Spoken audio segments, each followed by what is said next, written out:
नमस्कार दोस्तों, स्वागत है आप सभी का हमारे चैनल धार्मिक कहानियाँ में। आज हम सुनेंगे पिठोरी अमावस्या की व्रत कथा। पिठोरी अमावस्या की व्रत कथा के अनुसार बहुत समय पहले की बात है। एक परिवार में 7 भाई थे। सभी का विवाह हो चुका था। सबके छोटे छोटे बच्चे भी थे। परिवार की सलामती के लिए 7 भाइयों की पत्नी पिठोरी अमावस्या का व्रत रखना चाहती थी। लेकिन जब पहले साल बड़े भाई की पत्नी ने व्रत रखा तो उनके बेटे की मृत्यु हो गई। दूसरे साल एक और बेटे की मृत्यु हो गई और 7वें साल भी ऐसा ही हुआ।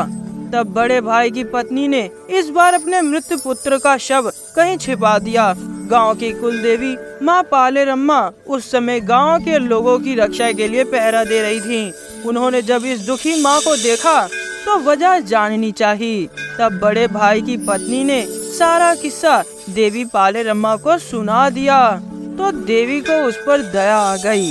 देवी पालेरम्मा ने उस दुखी माँ से कहा कि वह उन सभी स्थानों पर हल्दी छिड़क दे जहाँ जहाँ उनके बेटे का अंतिम संस्कार हुआ है। तब बड़े भाई की पत्नी ने ऐसा ही किया। जब वह घर लौटी तो 7 पुत्रों को जीवित देख उसकी खुशी का ठिकाना न रहा। तभी से उस गांव की हर माता अपने संतान की लंबी उम्र की कामना से पिठोरी अमावस्या का व्रत रखने लगी।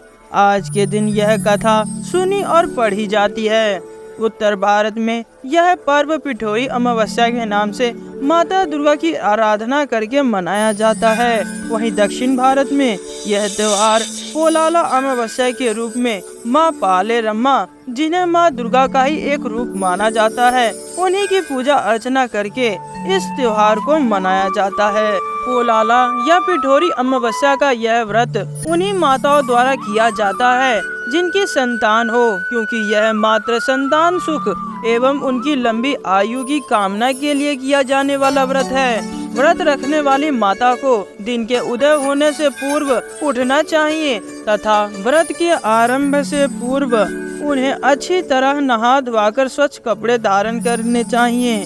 वैसे अमावस्या तिथि के दिन नदी या जल स्तोत्र में स्नान करना भी पुण्यकारी माना जाता है। सूर्य भगवान को जल का अर्घ दें तथा अपनी संतान की दीर्घ आयु की कामना करें। पिठोरी अमावस्या की पूजा में 64 आटे के पिंडों को मूर्ति का स्वरूप दिया जाता है तथा इनको दुर्गा माता की 64 देवियों का रूप मानकर एक पाठ अथवा पूजा योग्य स्थल पर रखकर पूजन किया जाता है। देवी दुर्गा को प्रसाद में नारियल अथवा घर के बने भोजन का भोग लगाया जाता है और फिर विधि विधान के अनुसार उनकी पूजा करें। जब पूजा संपन्न हो तो उससे पूर्व माता दुर्गा की मुख्य मूर्ति पर सिंदूर अवश्य चढ़ाएं। फिर ब्राह्मणों को भोजन कराकर स्वयं भी भोजन ग्रहण करके पिठोरी अमावस्या का व्रत तोड़ें।